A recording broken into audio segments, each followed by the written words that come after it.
हमारी रोजमर्रा की जिंदगी में समस्याएं उतनी बड़ी होती नहीं हैं जितना बड़ा हम उसे सोचने में लग जाते हैं और साथ ही साथ उस समस्या से भी ज्यादा अपनी ही सोच में उलझ कर रह जाते हैं। जैसे आजकल हर 10 में से 4 लोगों के साथ ये चीज हो रहा है। और फिर जब कोई प्रॉब्लम को हम देखते हैं तो छोटा सा राजपाल यादव जैसा प्रॉब्लम भी हमें दारा सिंह जी जैसी बड़ी और भयानक दिखने लगती है और मन ही मन हम डर कर ये सोचना भी चालू कर देते हैं कि कहीं वो प्रॉब्लम हमारे पास या हमारे ऊपर आ गई तो हमारा क्या होगा, कहीं हमारे साथ ऐसा ना हो जाए, हमारे साथ वैसा ना हो जाए। और ना जाने ऐसी कई तरह की बातें हमारे दिमाग में आनी शुरू हो जाती हैं। जैसे कि नेट ऑन करते ही व्हाट्सएप में मैसेज आती है। इस पर भगवान श्री कृष्ण जी ये कहते हैं कि सबसे पहले तो हमें पेशेंस और ठंडे दिमाग के साथ उस समस्या को देखना और समझना चाहिए कि क्या वो प्रॉब्लम सच में उतनी बड़ी है भी या नहीं, या फिर हम अपने सोच के कारण उसे बड़ा बना रहे हैं। जैसा कि आजकल के लड़के और लड़की के बीच में होता है,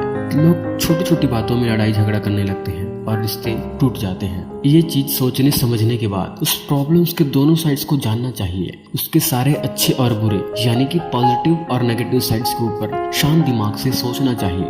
प्रॉब्लम के बारे में सब कुछ सोच लेने के बाद हमें खुद की तैयारी में भिड़ जानी चाहिए। खुद के स्ट्रेंथ्स और वीकनेसेस पर फोकस करना चाहिए कि मेरे पास ऐसा क्या है जिससे मैं इस प्रॉब्लम को सॉल्व कर सकता हूँ या फिर इस समस्या से बाहर निकल सकता हूँ। प्रॉब्लम के हर एक एस्पेक्ट को